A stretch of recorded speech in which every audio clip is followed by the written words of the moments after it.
Hey everyone, I just want to really quickly jump in with this at the start of the video and hopefully catch as many of you as possible, as I know some people might miss my proper thank you for this at the end. But basically, thank you so much for watching and giving your support and for helping me to reach a really big milestone just recently of 5,000 subscribers. It's thanks to all of you guys I'm able to do this and enjoy it so much, and I'm just blown away with how things are going, and I really am grateful to each and every one of you, so thank you again. Sorry for the interruption, and I hope that you enjoyed the video.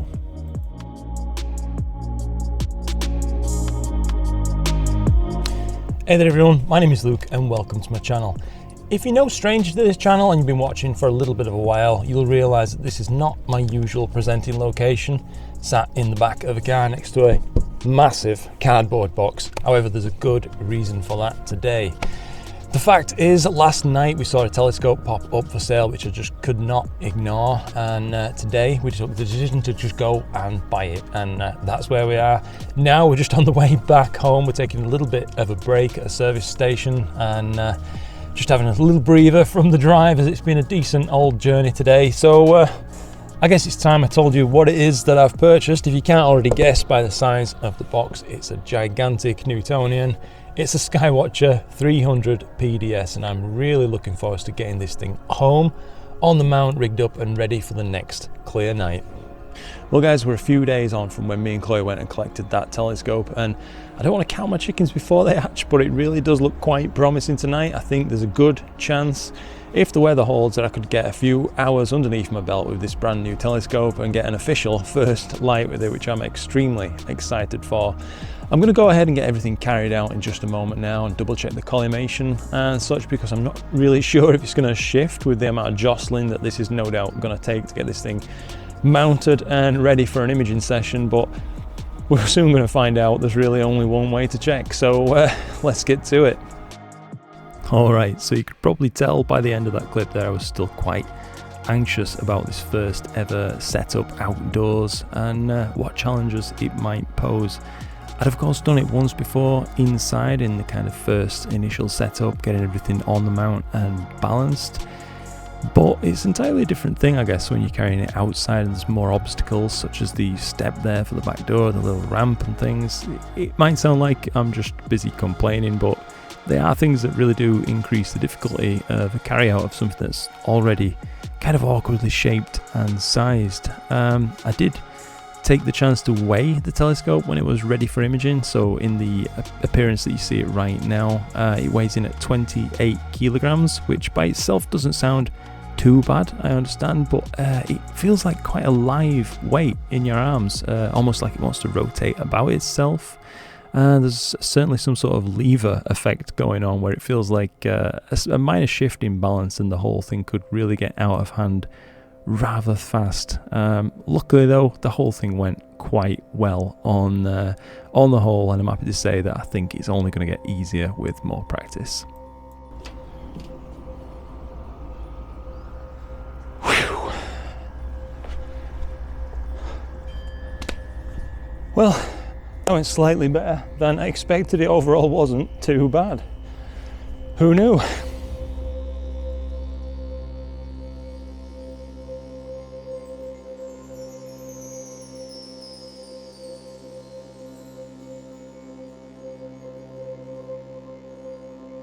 Well guys, I've just gotten through with checking the collimation there on the telescope, and I'm really happy to say that from when I last set up a few nights ago, just indoors on the mount in the kitchen there, as it happens, it hasn't moved a single millimeter, even from being moved around and things like that, which is fantastic news. I really thought it could become a problem due to the kind of really high weight of that primary mirror on this telescope, moving around as you're putting it on the mount, taking it off the mount, things like that, but it looks like it's actually turned out quite stable, and yeah, I'm just really happy to report that. Now, I didn't actually record the collimation session, I didn't think to until I was done, but I thought before I just head off back inside now, I'd take a moment to talk to you about the tools that I use for it, because I realise many people are probably thinking about Newtonians but really don't know what it might entail going through the process of collimation. It's really not something you have to worry about too much. It's not something that should fill you with dread, but it is a task that can't be ignored. It must be completed. but you don't really need anything extremely specialist. So in my case, I just have a little set of Allen keys here. You just need one of these for this particular telescope. That's just for the secondary mirror adjustments. It's got a set of 3 grub screws, and by moving ideally just 2 of them, you can basically tilt that secondary mirror in any orientation just about. So that's basically the first task, is to aim the secondary mirror at the donut of the primary mirror, and once that's complete, you can try to make, let's say if you're using the laser for this, which I'm going to show you in just a moment, you need to basically then point the primary mirror back up so the beam is kind of coincident upon itself, kind of returning exactly on the path it's going down the telescope, if that makes sense. And that would indicate real good optical co-alignment of the elements. Now, there is on this particular telescope, you've got kind of 3 primary adjustment bolts and then 3 locking primary bolts. And if you kind of just finished off your primary collimation by just tightening up those primary adjustment bolts and then a little nip on the lock bolts, I would imagine that due to the weight of this thing's mirror in the cell, it would shift around, even just from saluting one side of the sky to the other. If tube flexure didn't get you, then that possibly would. But without going into too much detail, basically, I opt instead to use a well, it's it's a butter knife with the end flattened off, because it happens to be the same thickness all the way up. My eyes are going funny.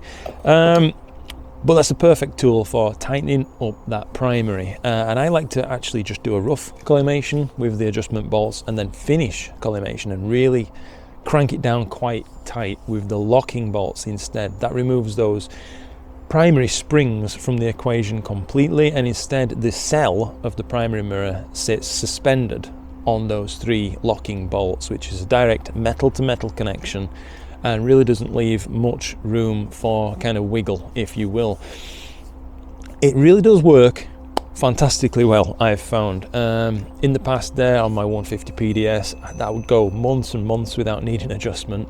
The 250 PDS, which of course has a much heavier primary mirror than that 150 did, I probably haven't touched, and this is no exaggeration, I probably haven't touched the primary collimation on that in, I would say, 10 or 15 sessions, which is fantastic from quite a budget Newtonian. And it looks like this is going to be hopefully much the same, as long as I'm not handling it too rough and things, which I obviously don't want to do. But yeah, it's kind of a worthwhile thing to do. Get into the habit of making those primary adjustments finalized with a real solid tightening on those locking bolts. That's maybe not the intended way that they're supposed to be used, but it certainly is the way I use them, and it works great. Now, without going on too long, I realise that ship's probably already sailed, but I thought it was worth touching upon the importance of good collimation tools. I've struggled in the past to get reliable collimation, and you know what they say, a bad workman blames his tools, but in some cases the tools really are to blame. Wonky lasers, off-centered Cheshires, and all sorts of things, you name it, I've had it, and that's through trying to cheap out over the years and get cheaper tools. Now, a very good friend of mine named Joe, you know exactly who you are, Joe. I hope you'll recognize this. So he treated me just recently to this incredible collimation kit. I don't know if you can see that on video there, but basically it's a zipped up container. It's from Farpoint Astro. It contains a really fantastic, extremely high quality machining Cheshire eyepiece there, Cheshire collimating eyepiece, and an extremely well built laser. This is a 2-inch and a 1.25-inch barrel on it, so this would do both. I haven't really ever had a 1.25-inch telescope, but there you go. It's nice to know it would do it if needed. But it casts an extremely, I don't know if you can see, an extremely tight beam. Indeed, it's so well defined that it even casts diffraction rings, which makes centering up around the primary donut and indeed back on itself if you're looking down the end really a doddle. And I just can't stress enough how much of a worthwhile investment something like that is to your own collimation for your telescope. So if it's something you're considering maybe this year as we approach galaxy season and things like that, maybe picking up a Newtonian, make sure you budget for some good collimation tools that really are worth the weight in gold. And again, Thanks to Joe, it's something I don't have to worry about on this, and I really am indebted to him, because these are perfect tools for the job.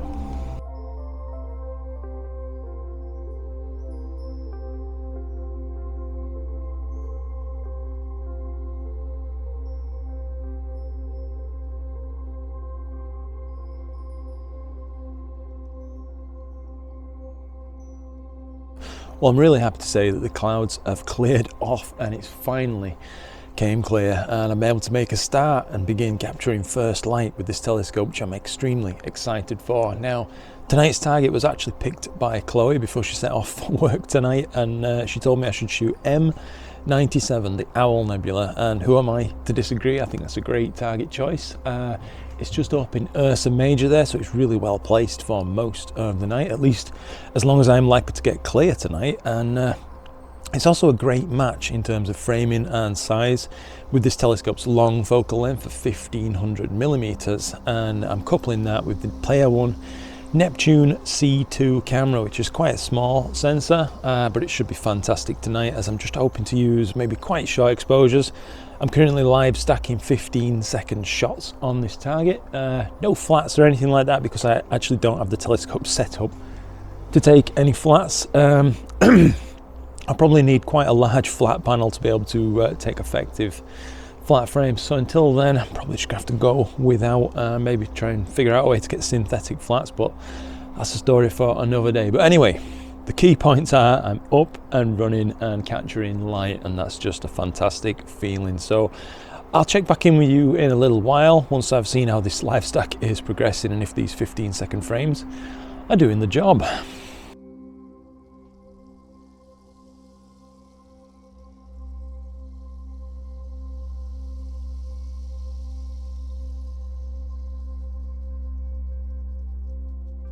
Well guys, I've just came outside to check on why PhD2 keeps losing the guide star, and as you may have already guessed, there are some bands of cloud passing by. But I think what's quite interesting to note is that they are actually bands of clouds with almost clear patches in between, just visually. It looks that way. And I think equally interesting is the fact that on SharpCap, the capture software I'm using tonight, I'll just turn the camera around a moment and show you, but on the frame brightness graph, it's actually being able to pick out those kind of peaks and troughs in star brightness and turn them into a visual graph, so you can actually really see what's going on, even though your eye can't so easily detect these clouds. This thing is. Well, as you can probably hear there in the background, PhD2 is doing the famous bong noise, continuing away.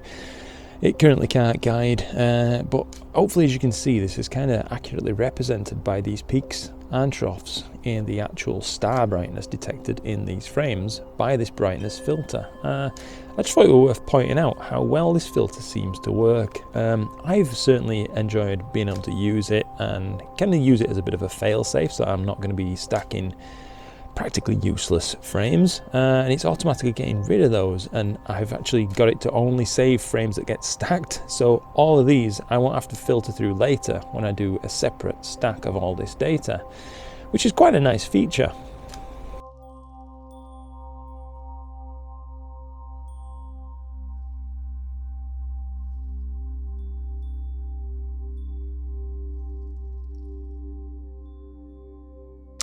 Anyway, while hopefully the skies get on with clearing up and I can get back to capturing some more data, as I've only got, I think, 67 minutes so far on this target, which is not really enough. It still will count as first light, and that's something I'm already thankful for, but I wouldn't mind a little bit of extra time on this target all the same. I realised I've never actually introduced what this telescope actually is to you all, so I thought I'd just talk about that right now. So the scope itself, we'll finally talk about that now.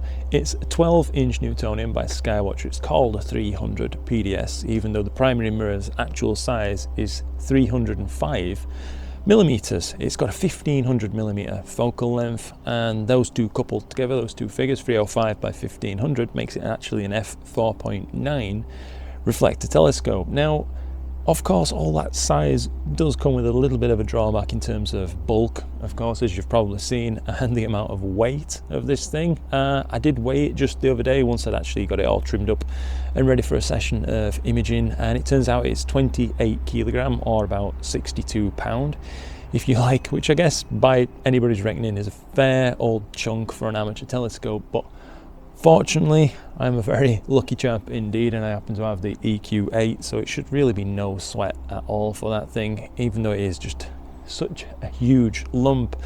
The EQ8 should be able to handle it just fine, as it's got up to a 50 kilogram capacity. Now, likely comes as absolutely no surprise to anybody watching this to hear the fact that owning and using a telescope of this sort of size, as nice as it is to have this kind of thing, it also has quite a lot of drawbacks. It's heavy, it takes up a lot of space to store.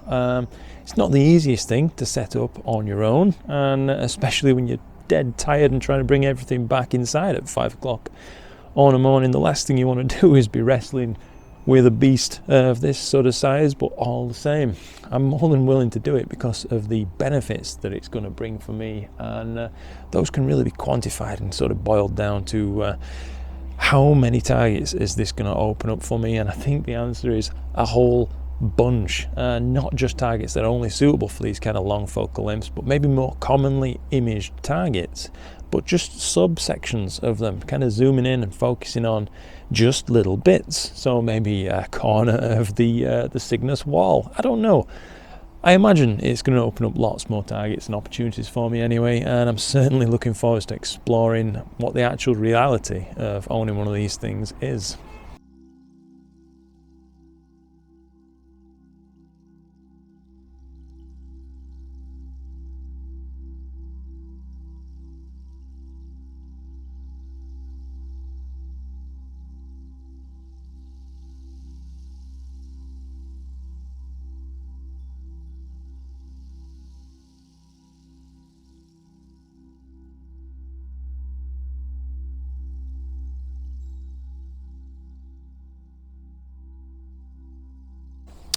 Well guys, unfortunately it looks like the end of the night is here.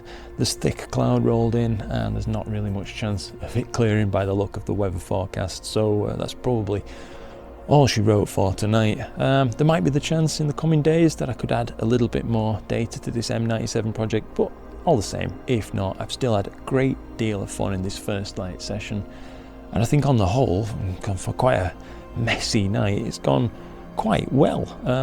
I've certainly had a lot of fun, and I hope that it's been fun for you guys to watch too. Now, as always, I'd like to wrap things up in the usual manner that I do, with a very genuine thank you message to each and every one of you guys out there for the support that you give in the incredible amount of ways that you give it and show it. I cannot thank you enough, and I guess if proof was ever needed, it's right there behind me, the effect that your support is having. I really would not have been able to buy this telescope if it wasn't for all the fantastic support from my YouTube channel and things like that. And of course, I'm extremely grateful to you for that. But I think more than that, it's had just an overall incredible effect on my life and my mood. And I've just recently passed through a massive milestone for me, and that's been 5,000 subscribers here on YouTube. And it's a number that I realize it just kind of rolls off the tongue a little bit, 5,000, and there it is, and there it's gone. But